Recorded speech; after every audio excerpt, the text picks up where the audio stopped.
सभी सखियों, सहेलियों और सखाओं को रेडियो सखी ममता सिंह का नमस्कार। नेहा, आपको भी हमारा नमस्कार। ममता जी, आपको मेरा नमस्कार और सभी सुनने वालों को भी नेहा शर्मा का नमस्कार। क्या हाल है? भाई हाल तो कुछ नहीं है, ठंड से हाल बुरा है। हाँ, मतलब अभी थोड़ी देर पहले तो तुमने यही कहा था कि हाल बेहाल है।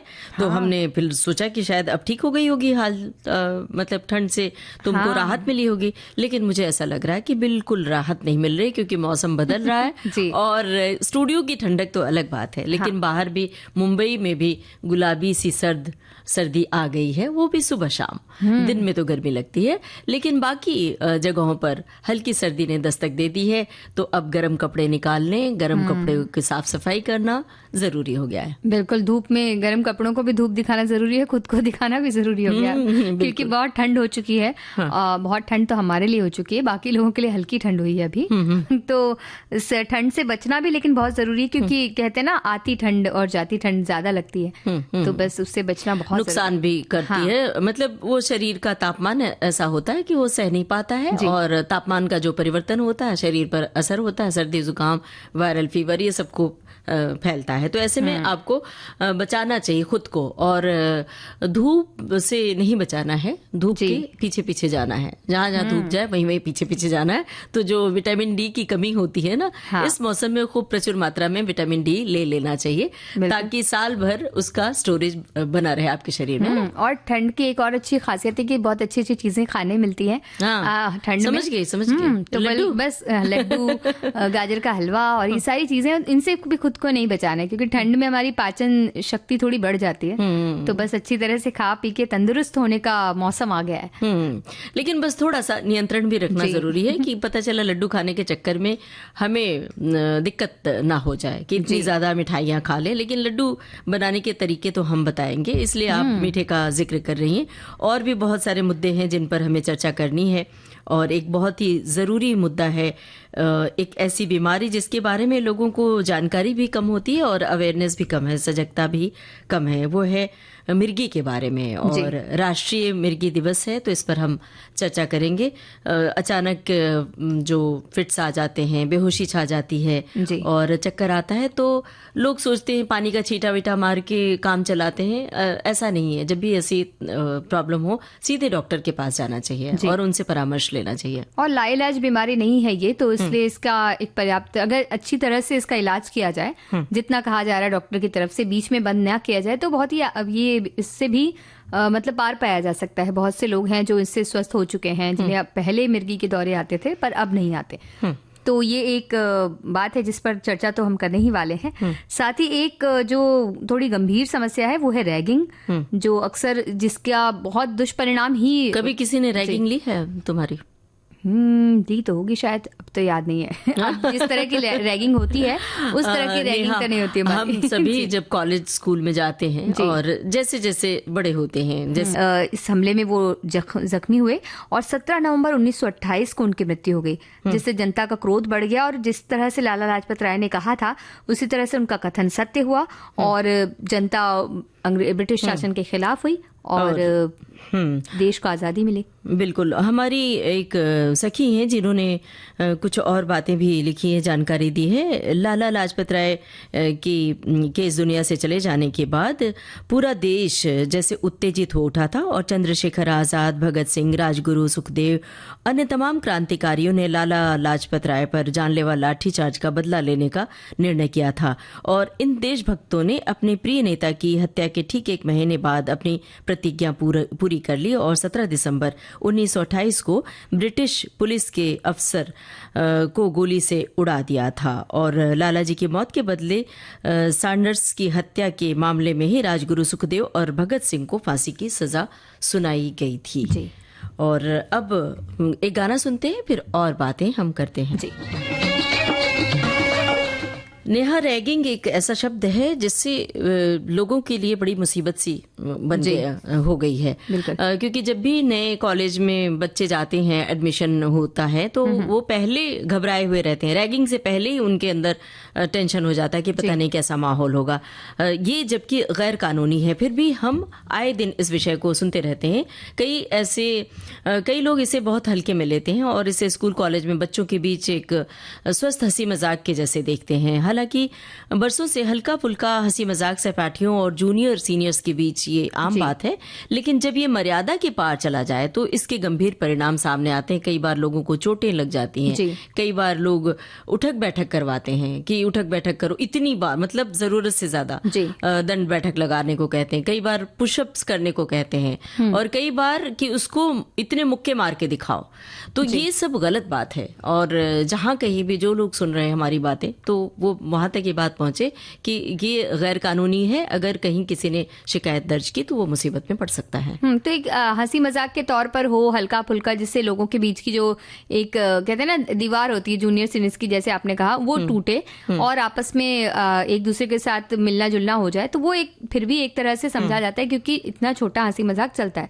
लेकिन किसी को नुकसान हो रहा है उससे, किसी को शारीरिक रूप से मानसिक रूप से प्रताड़ना मिल रही है, तो ये बिल्कुल गैर कानूनी है। और रैगिंग को लेकर सतर्कता बहुत ही जरूरी है।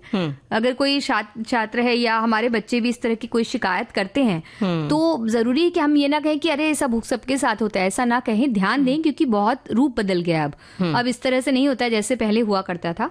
तो उसको टालें नहीं, और सख्त कानूनी कार्रवाई भी है इसके लिए, और सुरक्षा के कई उपाय हैं, इनका पालन करना भी बहुत जरूरी है। बिल्कुल सही बात है। और अपने बच्चों को कहीं भी जब आप पढ़ने भेजते हैं तो उन्हें ये सब बातें बताएं, उन्हें आगाह करें। इस तरह से रैगिंग का शिकार हो तो बेझिझक उसका वो सामना करें, उन्हें थोड़ा हौसला अफजाई उनका करें, और अपने घर परिवार के लोगों के साथ साथ शिक्षकों से भी इस बारे में खुलकर बात करें। उन्हें किसी भी तरह से डरने की जरूरत नहीं है, इसके प्रति वो आश्वस्ति का भाव रखें। और शिक्षण संस्थान की भी जिम्मेदारी है कि समय समय पर जागरूकता अभियान वो चलाते रहें, और कोई भी केस अगर सामने आता है, कोई अगर बताता है कि उनके साथ रैगिंग हो रही है, तो कड़ी कार्रवाई करना बहुत जरूरी है, ताकि आगे ऐसी हिम्मत ना हो और इस तरह के केसेस ना आए। और साथ ही छात्रों को भी ये ध्यान रखना है कि अगर किसी भी बर्ताव के बारे में किसी ना किसी को उन्हें बताना चाहिए। अगर कोई आपके साथ बुरा बर्ताव कर रहा है, रैगिंग कर रहा है, तो आपको बताना ही चाहिए। चाहे आप अपने साथी को बताइए, किसी को बताइए, माता पिता को बताइए, शिक्षक को बताइए, लेकिन बताइए, अपने तक ना रखिए, क्योंकि फिर आपको मदद कैसे मिलेगी, आप उससे बाहर कैसे निकलेंगे। जी बिल्कुल, और मदद करें, आगे अपने सहपाठी की मदद करें, पीछे नहीं हटे कि अरे इसके साथ हो रहा, कल को आपके साथ भी होगा। उसे ये विश्वास दिलाएं कि आप उसके साथ हैं। और ऐसे कई आधिकारिक चैनल भी उपलब्ध हैं, जैसे कॉलेज और स्कूल में भी इस तरह की एक कमेटी मौजूद होती है। इसके अलावा स्थानीय पुलिस की मदद भी ली जा सकती है। कई संस्थानों की ओर से गुमनाम पेटियां लगी होती हैं, जिसमें आप बिना पहचान बताए अपनी शिकायत दर्ज करवा सकते हैं। वहीं राष्ट्रीय हेल्पलाइन नंबर और मेल आईडी भी मौजूद है, जो 24 घंटे संपर्क के लिए उपलब्ध होते हैं। बिल्कुल, राष्ट्रीय एंटी रैगिंग हेल्पलाइन नंबर है 1800-180-5522, यानी कि 1800-180-5522, और मेल आईडी है helpline@antiragging.in, helpline@ANTIRAGGING.in। तो इसमें आप मेल लिख सकते हैं, इसमें आप राष्ट्रीय हेल्पलाइन नंबर पे कॉल करके बता सकते हैं आपके साथ रैगिंग हो रही है, तो उसकी कुछ ना कुछ कार्यवाही तुरंत होती है, और आप अपनी बात पहुंचा सकते हैं आगे किसी तक। और कई बार जान जोखिम में पड़ जाता है, तो उससे आप बच सकते हैं। और रैगिंग करने वालों को भी इस बात की जानकारी होनी चाहिए कि रैगिंग का दोषी पाए जाने वाले पर कड़ी सजाएं हैं, जिसमें 2 साल का कारावास भी हो सकता है, जुर्माना या दोनों कुछ हो सकता है। ये न सिर्फ रैगिंग सहने वाले के जीवन पर असर डालती है, बल्कि रैगिंग करने वाले का जीवन भी समान रूप से प्रभावित हो सकता है। इसलिए पढ़ने लिखने की इस उम्र को मौज मस्ती के साथ बिताइए, और रैगिंग जैसी आपराधिक प्रवृत्ति को अपने घर में मत करने दीजिए, क्योंकि ये जो उम्र होती है, ये पढ़ाई की जो अवस्था होती है, बहुत महत्वपूर्ण होती है। ये समय अगर बीत जाता है तो वापस लौटता तो नहीं है, समय तो कोई भी नहीं लौटता है, लेकिन ये समय आपके करियर बनाने का समय होता है। अगर यहाँ पर ये सब बिगड़ने के लिए आपने समय लगाया तो आपका करियर तो तबाह होता ही, साथ साथ पूरा व्यक्तित्व तो तबाह होता है, आपका पूरा परिवार, माता पिता को स्ट्रेस, माता पिता को टेंशन होता है, घर परिवार वाले चिंतित होते हैं। तो ये रैगिंग जैसी चीजों से बचिए।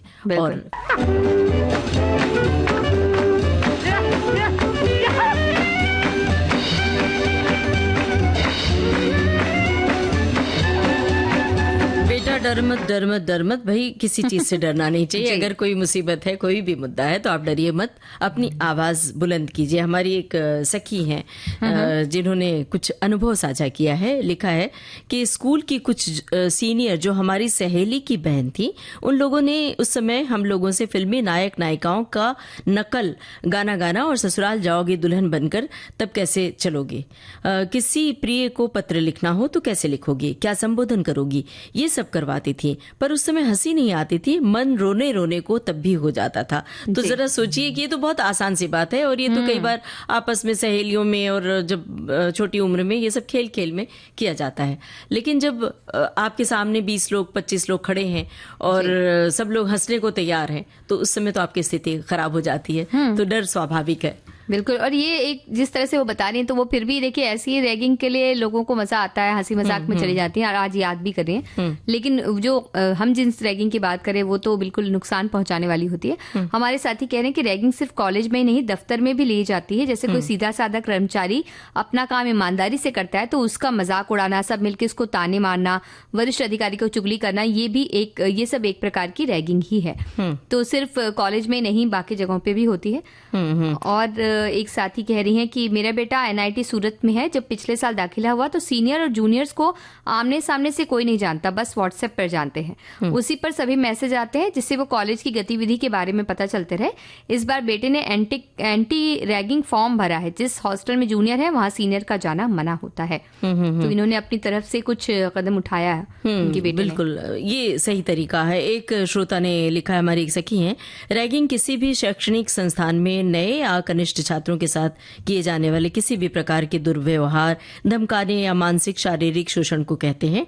इसमें मौखिक, लिखित या शारीरिक क्रियाएं शामिल हैं, जैसे कि किसी को चिढ़ाना, अभद्र व्यवहार करना या ऐसे कार्य करने के लिए मजबूर करना जिनसे उन्हें शर्मिंदगी, कठिनाई, मनोवैज्ञानिक क्षति हो। किसी को अपमानजनक सवाल पूछने, गाने, नाचने, रैगिंग एक गंभीर अपराध है। इन्होंने जो लिखा है कि इसमें शामिल है, असल में शामिल नहीं है, शामिल कर दिया है लोगों ने, उसके रूप को विद्रूप कर दिया है। एक स्वस्थ जो रिश्ता होता है सीनियर और जूनियर का, कि आपका परिचय हो कि हाँ भाई आपका नाम क्या है, कहाँ से आती हैं, हंसना बोलना, ताकि वो एक दूसरे से घुल मिल जाए और कभी कोई मुसीबत हो, कोई कठिनाई हो तो एक दूसरे के काम आए, जहां पर एक दोस्ती का रिश्ता कायम हो, कि सिर्फ अजनबीपन न रह जाए। ये तोड़ने के लिए ये परंपरा शुरू की गई, जिसका रूप लोगों ने बदल के उसको खराब कर दिया और एक मुसीबत के रूप में बना दिया। तो एक गाना सुन लिया जाए, एक छोटा सा ब्रेक।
दुनिया की चकाचौंध में चमकते सितारे जब विविध भारती के स्टूडियो में आते हैं, एक हलचल सी मच जाती है। फिल्म्स, टीवी और रंगमंच के जाने माने good looking handsome actor Sanjay Swaraj. मैं बेसिकली तो एक नौटंकी कलाकार रहा, जो कि यूपी की फॉर्म है, वहां से मेरी शुरुआत हुई। साझा करेंगे अपने अभिनय यात्रा की कहानी बॉम्बे टॉकीज में। पेट्रोमैक्स में हम थिएटर किया करते थे, मुझे ऐसा लगा कि अब ये मुझे और इसको दूसरे लेवल पे ले जाना है। सुनिए अभिनेता संजय स्वराज को विविध भारती पर 22 नवंबर शाम 4 बजे बॉम्बे टॉकीज। विविध भारती से यह कार्यक्रम सखी सहेली। और सखी सहेली में अभी आज हमें बात करनी राष्ट्रीय मिर्गी दिवस की। देश में प्रतिवर्ष 17 नवंबर को राष्ट्रीय मिर्गी दिवस मनाया जाता है और ये दिवस इसलिए मनाते हैं क्योंकि इस विषय में लोगों के प्रति जागरूकता पैदा की जाए, क्योंकि एक मस्तिष्क क्रॉनिक रोग है ये और इसकी पहचान कर सकते हैं बार बार जो दौरे पड़ते हैं। और दौरे पड़ते हैं इसलिए क्योंकि उस समय व्यक्ति के मस्तिष्क की कोशिकाओं में अचानक असामान्य रूप से अत्यधिक विद्युत संचार की स्थिति होती है, तो उन्हें इसे संभालना मुश्किल होता है और जिस व्यक्ति के साथ ऐसा होता है कई बार तो वो इस दौरे में बेहोश तक हो जाते हैं। बिल्कुल, और लोग समझ नहीं पाते कि मामला क्या है। ये बीमारी किसी भी उम्र के व्यक्ति को हो सकती है और सभी की परेशानियां अलग अलग होती हैं। विश्व स्वास्थ्य संगठन के आंकड़ों की अगर और ध्यान दें हम, तो विश्व में तकरीबन 50,000 लोग इस बीमारी से पीड़ित हैं। लेकिन ज्यादातर लोग जो बात वो नहीं जानते वो ये कि मिर्गी का भी इलाज संभव है। उनके मन में ये बात है कि अगर किसी को मिर्गी हो गई तो ये लाइलाज बीमारी है और एक दिन उसको चले ही जाना है। लोगों को मिर्गी के लक्षण दौरा आने की स्थिति में उस व्यक्ति की देखभाल जैसे मुद्दों से अवगत करवाना ही आज के दिन का मुख्य उद्देश्य होता है कि वो इस ओर सजग हो। बिल्कुल। और अगर लक्षणों की बात करें मिर्गी की, तो इस दौरान व्यक्ति अचानक लड़खड़ा जाते हैं, हाथ पैर में झटके से होने लगते हैं, नियंत्रण से बाहर होते हैं, वो बेहोशी सी आने लगती है, हाथ पैरों में अजीब सी सुई या पिन चुभने जैसा उन्हें एहसास होता है और हाथ पैर के चेहरों की मांसपेशियां जकड़ जाती हैं। कई बार मुंह से किसी किसी के झाग भी निकलने लगता है, दांत भींच लेते हैं वो। तो इस तरह के लक्षण अगर किसी में दिख रहे हो तो आप पहचान सकते हैं कि उन्हें मिर्गी का दौरा आ रहा है। और ऐसे में घबराना नहीं चाहिए, उस व्यक्ति को नियंत्रित करने की कोशिश करनी चाहिए। अगर उस व्यक्ति के आसपास कोई धारदार चीज रखी हो तो उसे हटा देना चाहिए। अगर गला बंद जैसा कपड़ा पहना हुआ है कि हाई नेक का मान लीजिए कपड़ा पहना, स्वेटर वगैरह, तो उसे लूज करने, ढीला कर दें और उसे लिटा देना चाहिए। और कुछ खिलाने पिलाने का प्रयास उस समय बिल्कुल नहीं करना चाहिए, फौरन डॉक्टर की शरण में ले जाना चाहिए और उसके पास बने रहिए जब तक उनको चिकित्सा नहीं मिल रही है। तो और ज्यादा से ज्यादा उनको सोने देना चाहिए, आराम करने देना चाहिए। और इसका उपचार है तो जैसे आपको पता चलता है किसी को मिर्गी की बीमारी, तो उसका उपचार जितनी जल्दी शुरू हो उतना अच्छा है, क्योंकि समय पर अगर उपचार मिलता है तो और जल्दी हम ठीक होते जाते हैं इसमें। और किसी जानकार डॉक्टर से सलाह लेकर ही दवाई लेना चाहिए और नियमित सेवन, जितना भी कहा गया है उस तरह से उसका सेवन करना चाहिए।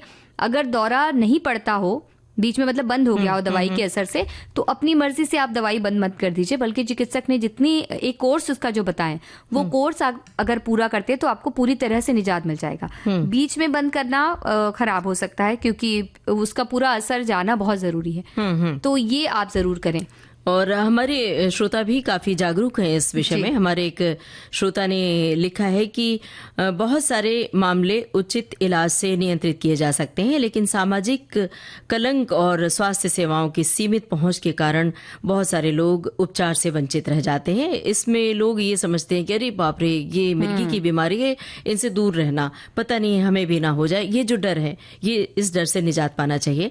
ये जो समाज में और भेदभाव की भावना होती है, इससे भी बचना चाहिए, हमारे एक श्रोता लिख रहे हैं। और लोगों को समय पर डॉक्टर से मिलने के लिए प्रोत्साहित करना चाहिए। कार्यस्थल है, स्कूल है, सामाजिक जीवन में होने वाले भेदभाव का जो मुकाबला है, मानसिक और भावनात्मक स्वास्थ्य को मजबूत करना और स्वास्थ्य प्रणाली में सुधार भी जरूरी है। दवाओं और विशेषज्ञ की देखभाल की बेहतर पहुंच सुनिश्चित करना जरूरी है। इसी आज के दिन को याद दिलाने का यही मकसद है।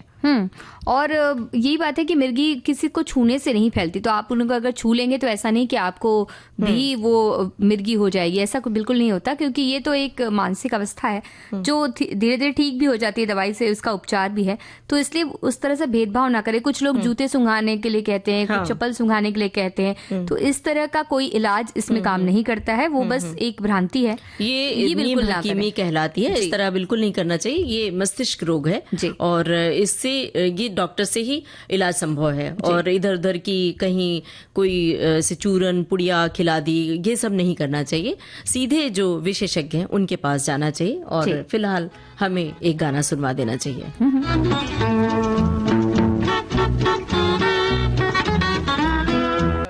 भाई कुछ लोग तो तारीफ से ऊपर होते हैं, कितनी भी तारीफ की जाए लगता है कि ये कम ही है, जरूरत से ज्यादा तारीफ कर दें तो भी लगता है और तारीफ करें।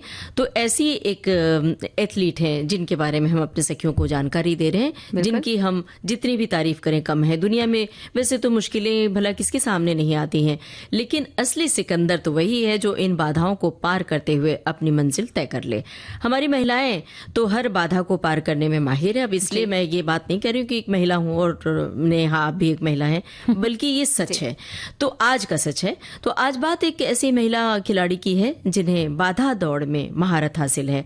आज बात ज्योति ग्यारा जी की है, जो भारतीय महिला धावक है और बाधा दौड़ धावक हैं। और इन्होंने ज्योति आरा जी को 100 मीटर बाधा दौड़ में महारत हासिल है। वो इस बाधा दौड़ में रिकॉर्ड तो रखती हैं, ट्रैक रिकॉर्ड, साथ ही वो 2 बार एशियाई चैंपियन भी बन चुकी हैं।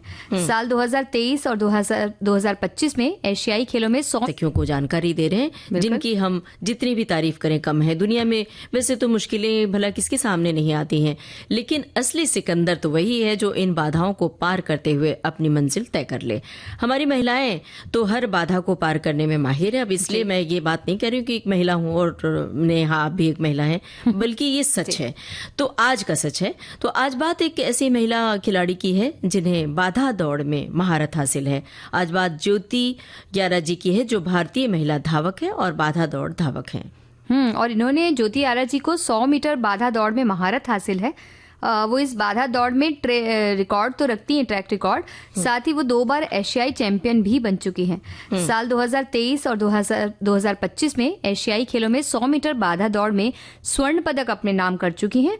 और साल 2022 के एशियाई खेलों में उन्होंने रजत पदक जीता था। इतना ही नहीं, ज्योति आरा जी साल 2024 में पेरिस ओलंपिक में 100 मीटर बाधा दौड़ में भाग लेने वाली पहली भारतीय महिला खिलाड़ी बनी। और ज्योति आरा जी ने एशियाई इंडोर चैंपियनशिप में भी 60 मीटर बाधा दौड़ में रजत पदक अपने नाम किया। वही मीटर बाधा दौड़ में स्वर्ण पदक अपने नाम कर चुकी हैं।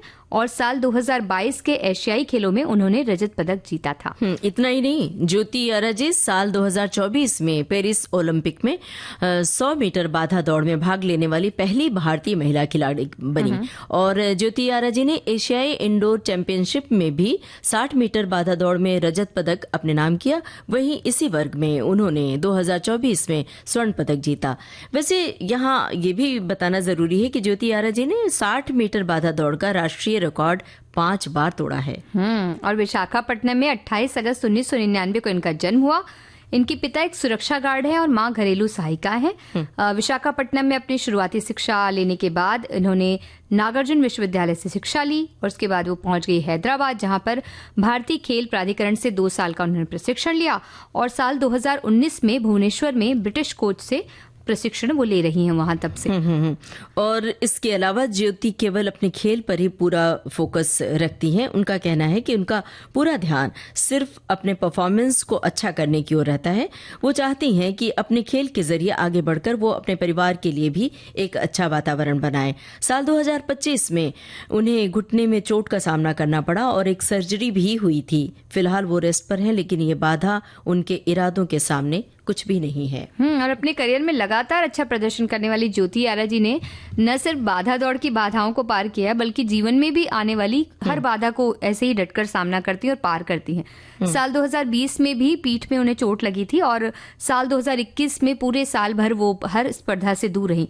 लेकिन जब उन्होंने कठिन परिश्रम और लगन से साल 2022 में वापसी की तो दमदार वापसी की। और 2022 में 4x100 मीटर रिले का हिस्सा वो बनी और चौथे स्थान पर रही। राष्ट्रमंडल खेलों में भारत का प्रतिनिधित्व करने के साथ ही उन्होंने 100 मीटर दौड़ और 100 मीटर बाधा दौड़ दोनों में स्वर्ण पदक जीता। क्या बात है। 17 अक्टूबर 2022 में वो पहली भारतीय महिला बाधा दौड़ खिलाड़ी बनी जिन्होंने 13 सेकंड से कम समय में 100 मीटर की दूरी तय की। क्या बात है। इसी साल वो 100 मीटर बाधा दौड़ में दूसरी सर्वश्रेष्ठ एशियाई खिलाड़ी और अब तक की 11वीं सर्वश्रेष्ठ एशियाई खिलाड़ी बनी। इंडियन ओपन नेशनल्स में साल 2022 को ज्योति आरा जी ने सर्वश्रेष्ठ एथलीट का खिताब अपने नाम किया। बिल्कुल।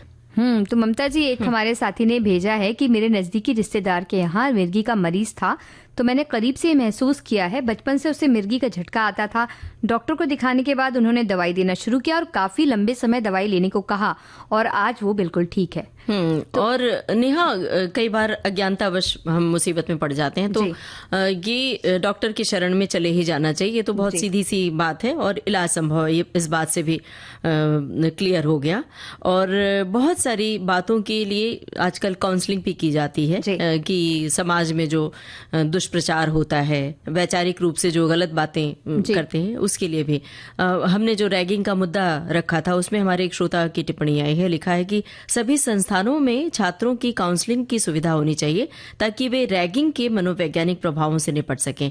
इन उपायों का उद्देश्य एक सुरक्षित और सौहार्दपूर्ण शैक्षणिक वातावरण बनाना है जहां छात्र बिना किसी डर या मानसिक प्रताड़ना के अपनी पढ़ाई पूरी कर सके। आजकल तो शिक्षा के लिए काउंसलिंग की अलग व्यवस्था होती है। हमने तो देखा है कि कुछ स्कूल में, कुछ कोचिंग इंस्टीट्यूट में, कोचिंग संस्थानों में भी काउंसलिंग की जाती है, खासतौर से जो इंजीनियरिंग या डॉक्टरी या इस तरह जो जिन पर ज्यादा प्रेशर फील हो रहा पढ़ाई का, तो वो लोग अपने आप ही काउंसलिंग की व्यवस्था रखते हैं कि इतने से इतने पीरियड पढ़ाई होगी, क्लासेस होंगे, लेक्चर होगा, उसके बाद काउंसलिंग की जाएगी। और जो बच्चे पढ़ने में कमजोर होते हैं, जिनके अंदर प्रतिभा होती है उसके बावजूद नहीं पढ़ते, उनकी भी काउंसलिंग की जाती है।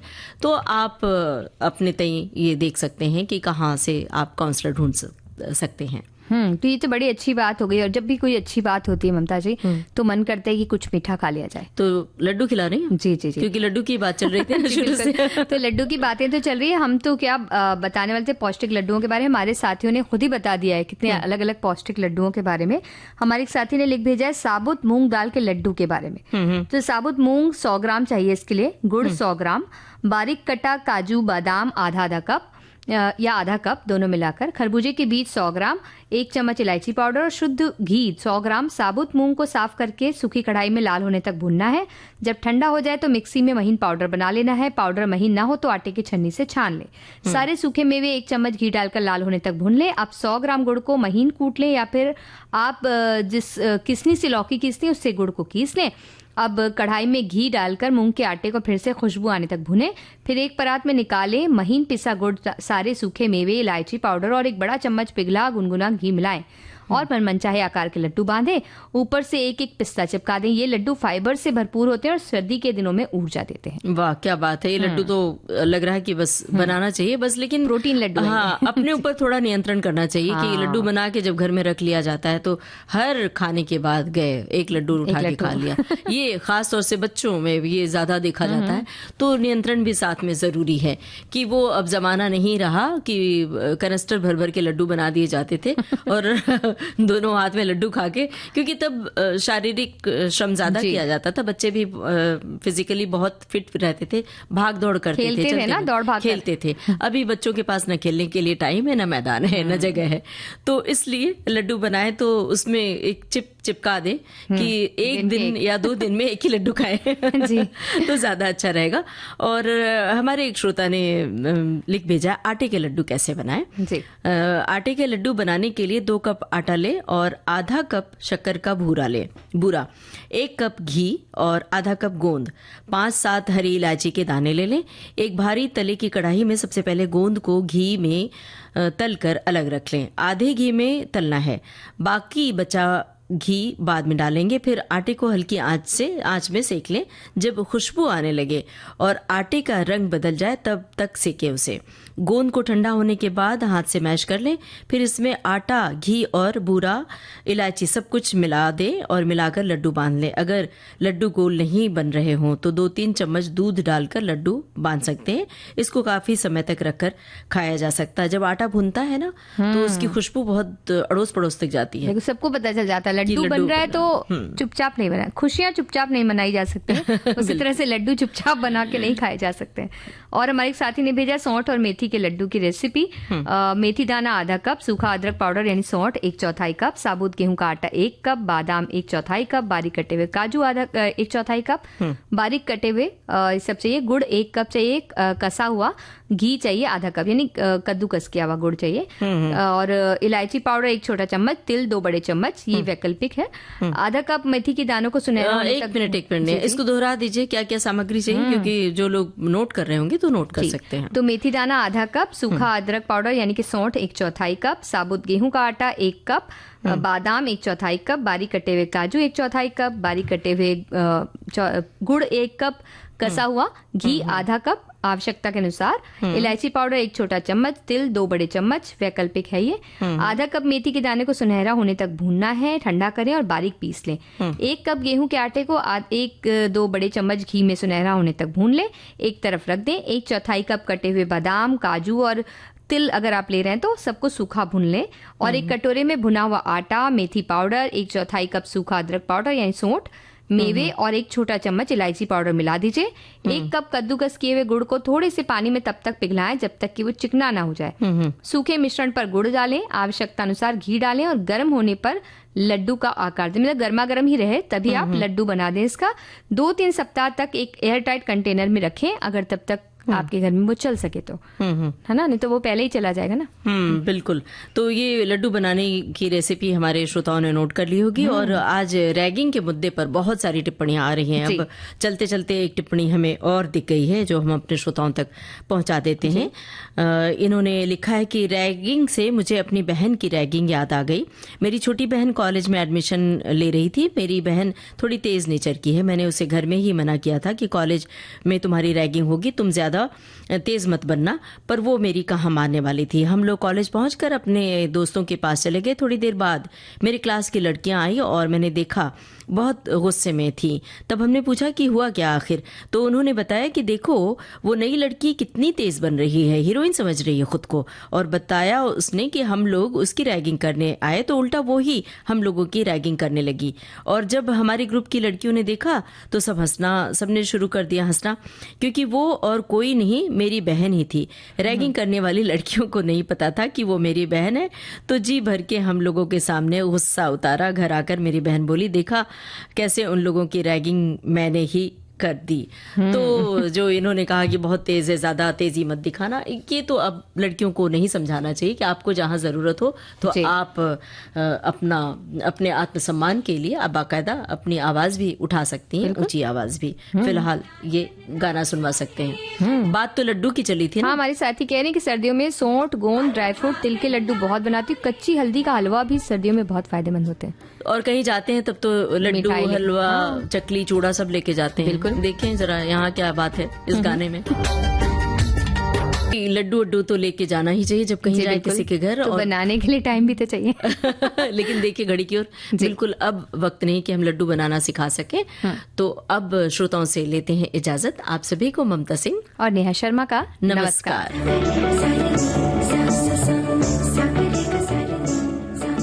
सखी सहेली कार्यक्रम की प्रस्तुतकर्ता अनुश्री पाठक। सखी सहेली।